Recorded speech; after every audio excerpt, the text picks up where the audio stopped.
welcome to episode number 8 of Moving from Ordinary to Extraordinary. I want to thank you right out of the chute here for being flexible on our time this week. We will be back with you normal time next week. We're going live every Thursday at 11 a.m. Pacific Standard Time. I had a meeting in Orange County today I had to drive down for, so we needed to move the time back. And so I know that many are watching it after the fact, but just so you know, we go live every single Thursday right here at 11 a.m. Pacific Standard. This show is where you learn the psychology and the strategies of mastery, greatness, ultimate performance, how to move your life and have a complete life and business turnaround by applying the psychology first and foremost and the strategies of mastery, greatness, genius, ultimate performance. This week's episode number 8, is called Don't Wish for Easy, Wish for Great.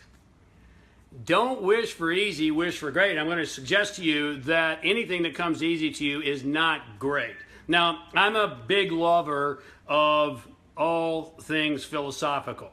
Plato is one of my favorites, and maybe if you remember all the way back to your schooling, he had the allegory of the cave. Let's talk about the allegory of the cave for just a moment, because what Plato talked about was that there were certain individuals who were imprisoned in a cave. They were chained such that they could only look at a wall straight in front of them. Behind them was a blazing fire. And so consequently, here's the wall, here they are, here's the fire, and the fire projected shadows upon the wall of them, but also anyone who walked in front of the fire behind them was projected on the walls. These prisoners in Plato's cave continued to look at the shadows, look at the shadows, look at the shadows, and they believed that was life. Do you follow the metaphor? You see, many individuals, and let this not be you, are living in the shadow life. A shadow life is not life. Please don't make the mistake of confusing existence with living.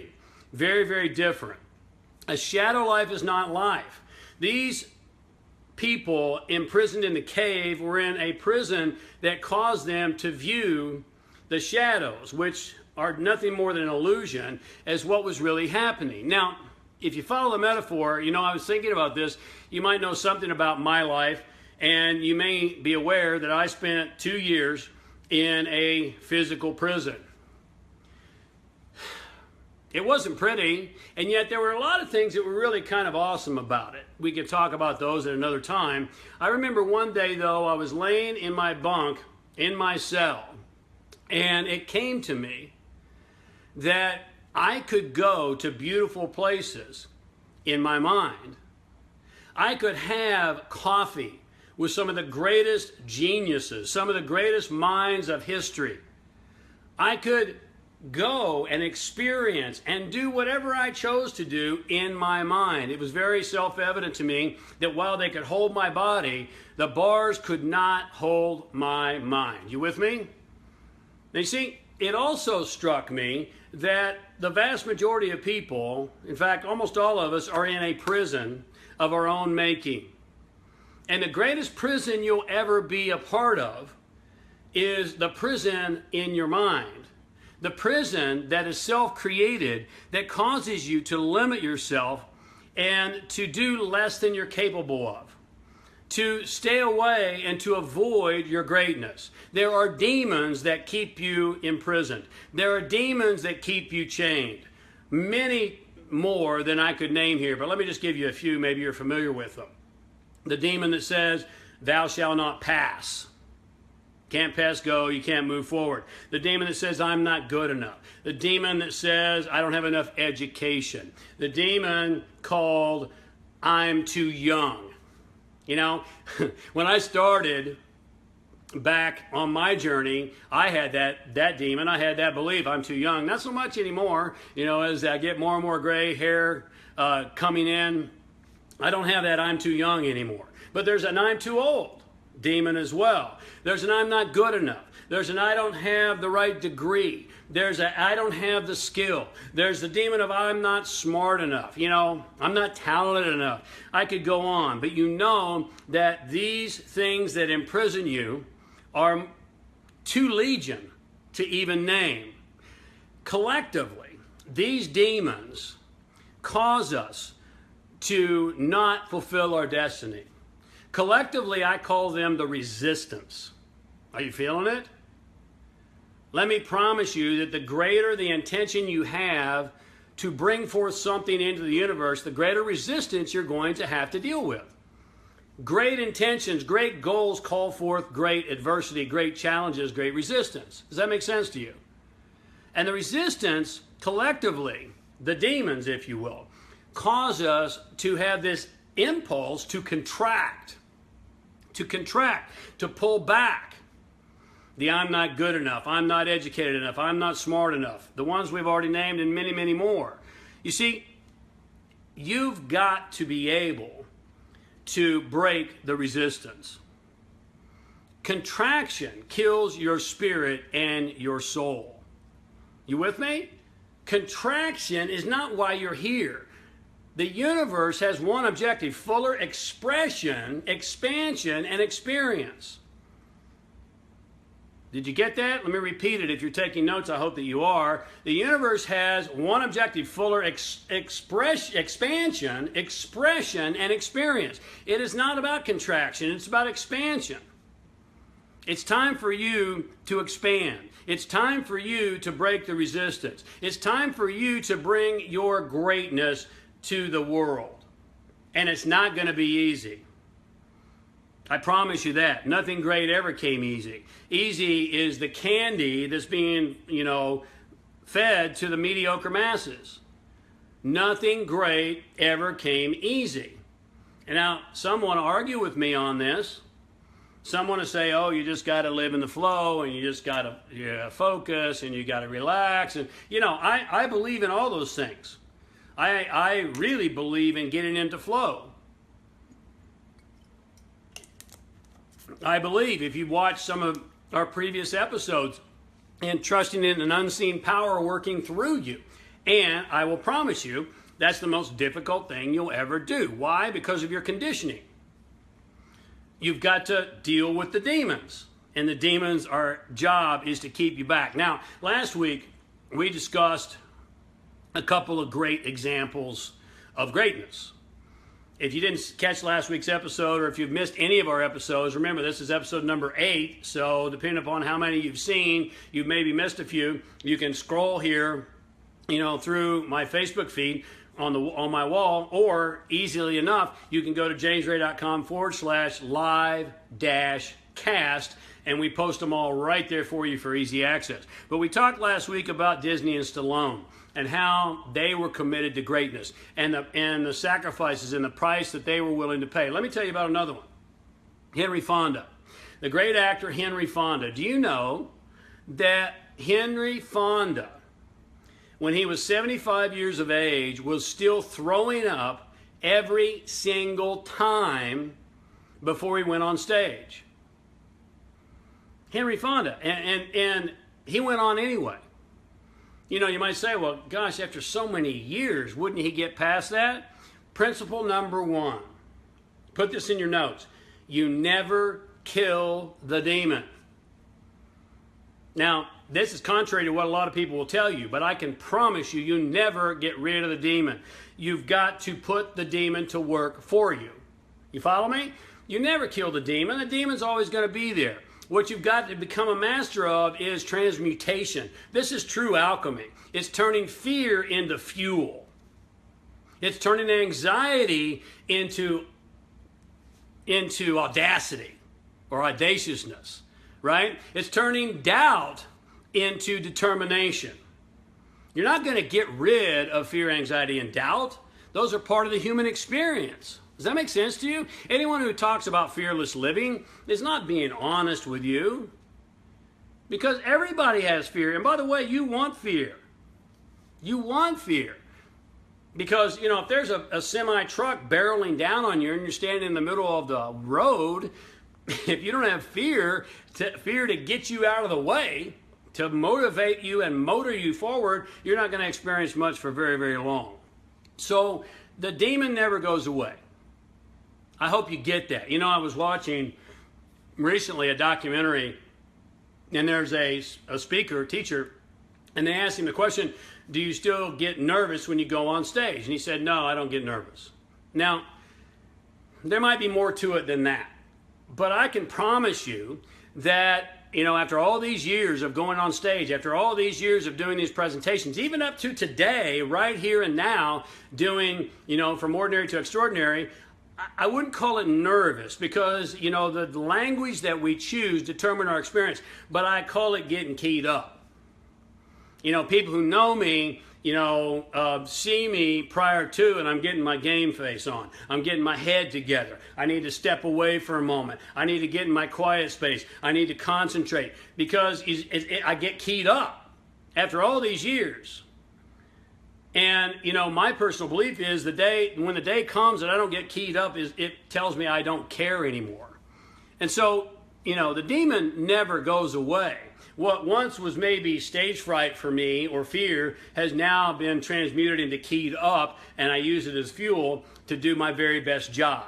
I'll give you one more example. I was doing a coaching session with a young woman recently who had been through a tough divorce. I get it. Every divorce is tough. She'd been through a tough divorce, and she was talking to me, and I was doing my best to give her advice as to what she should do. And at one point she said to me, well, James, I just don't think I'm healed from that experience yet. The demon had her by the throat. You see, if being healed means that it goes away and it doesn't hurt and there's no more pain and there's no more memory, then we're never going to be healed. Because what we must learn to do is we must learn to incorporate and integrate the lessons from those situations and apply them to move forward with greater compassion for others and with greater impact and with greater wisdom. You with me? You know, I had a severe motorcycle accident. I don't know if you can see it here on camera, back in 1988, and I still have serious scars here on my left forearm. Those scars are never going away. You know, if healing means it's going to go away, then I'm never going to be healed. But if healing means that you incorporate it and you integrate it and you utilize it, that's true power and that's true healing. Principle number one, the demon, you never kill the demon. You just learn to put the demon to work for you. Number two, in moving from easy to great, you have to define your personal greatness. What does greatness mean to you? Let me tell you my definition of greatness. You might want to write this down.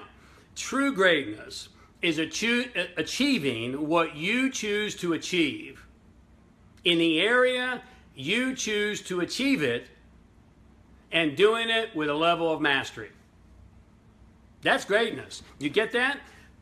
Achieving what you choose to achieve in the area that you choose to achieve it and doing it with a level of mastery. Now, defining your greatness may seem simple at first. It's not. It takes a large degree of self-awareness. We've talked about self-awareness previously. We've talked about self-awareness in previous episodes because, you know, I believe that the most important thing that you can develop is a level of self-awareness. Who are you really? You see, society doesn't encourage you to answer that question. We grow up in a society that programs us that certain things are right and we should be a certain way. We go to a school system that tells us to conform and to color inside the lines and to operate within the rules. And the people that get rewarded are not the people who color outside the lines. They're not the people who get outside the guidelines and the rules. They're the people who conform.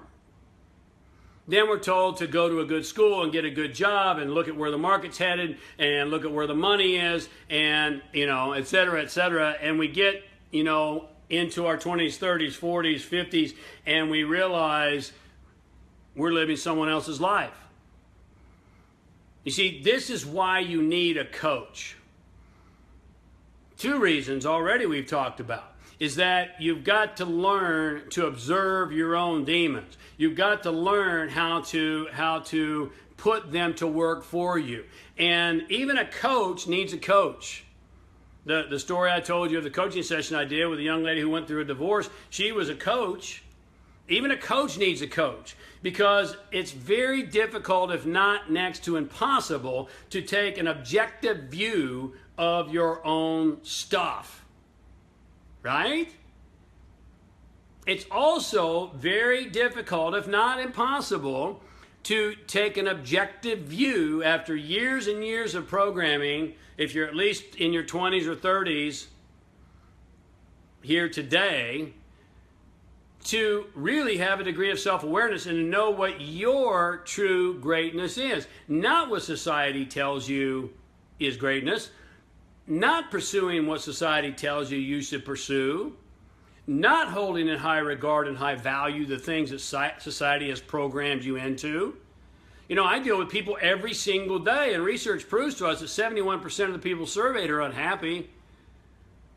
The number one emotional experience, the psychologists tell us, that people interviewed experience are unfulfilled expectations. Why? Because we're never encouraged to develop self-awareness. We're never encouraged to develop our own level of greatness.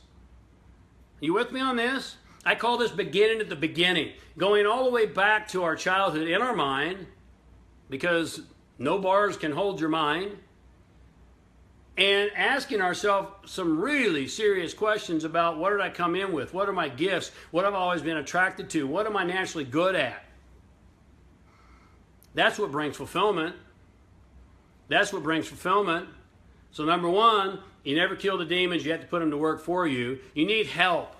We all need help. I do too, in seeing your demons. Number two, you have to define your own personal greatness. You have to make sure you're pursuing goals and intentions that are yours, not what you've been programmed to believe. And this is harder than you think because you've been programmed for so long, you think you're thinking. Most people think they're thinking, but they're not really thinking. They're just listening to chatter. They're just running old programs. You know, here's an unfortunate truth. You are the byproduct of other people's habitual way of thinking. You get that? And it's passed down generation after generation after generation through social circles and societies and governments and religions. And here you are and you think it's yours. It's not really yours. That's why you need help from an outside objective perspective to really begin at the beginning. To ask yourself, what are you good at? Because otherwise, you're pursuing things that you should not even be pursuing. Here, you know, I've said this before, I'll say it again. If you don't have the opportunity to become great, world class in what you're doing, then you shouldn't be wasting your time doing it. Life is too short. Principle number 3, the journey never ends. You never arrive. You see, I find all the time that people are thinking, I hope this hurries up and gets over so I can get back to my life. Whatever this is. I hope this hurries up and gets over so I can get back to my life. Let me promise you, this is your life. What you're dealing with is your life. You know, someone reached out to me on Instagram just this morning, I think, and said, you know, I had posted something about continuing to move forward and to do the work. And he said, yes, I'm doing the work. When does it end? And I replied back to him and I said, never. Never. If you're on a journey of personal mastery, if you're on a journey of personal greatness, if you're going after your own magnificence, that never ends because you just keep raising the bar and raising the bar and raising the bar, and you learn to love that because the feeling is so phenomenal when you clear the bar. Wow, you celebrate and then you raise the bar again. and you push your limits, and you move beyond your limits, and you go past what you even think you were capable of. The journey never ends. You know, I'm a big fan of mythology. And, you know, mythology is not a literal history book. It's the history book of the soul. In Homer's Odyssey, Odysseus, you might remember the movie Troy. Odysseus wins the war in Troy, and he gets in his ship with his crew, and all he wants to do is get home to his family and to his homeland of Ithaca. He ends up 10 years going through all kinds of trials and tribulations. 10 years. Thank you, Anders Ericsson, the psychologist who proved to us it takes 10 years and approximately 10,000 hours to develop a level of mastery. 10,000 hours. 10 years. That's about 3 hours a day, every single day for 10 years of what Ericsson calls deliberate practice, a very methodical practice. We'll talk about that in more detail at another time. But Odysseus, 10 years.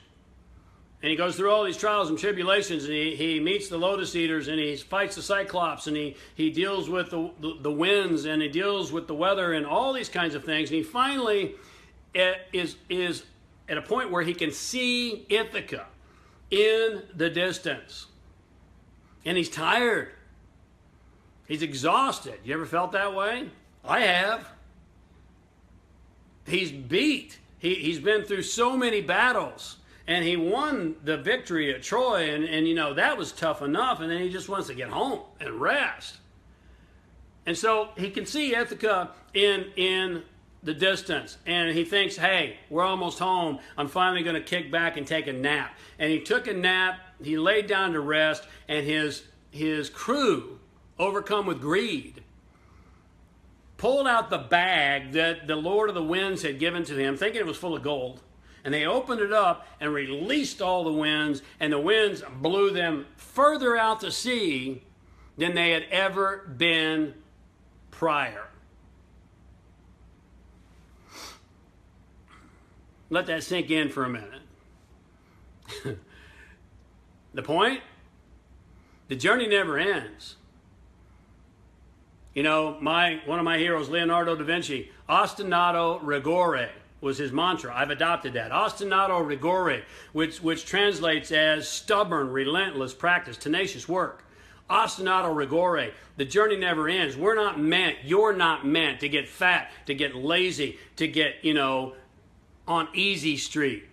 Because it's in the crucible of challenge. It's in the crucible that you grow the most, that you learn the most, that you develop the most, that you expand the most. And you also get the most juice. You learn the most lessons. You know, there's a lot of people in today's world talking about fast fame, simple success, get rich quick gimmicks. Not me. I can't do that. I can't do that because they don't work.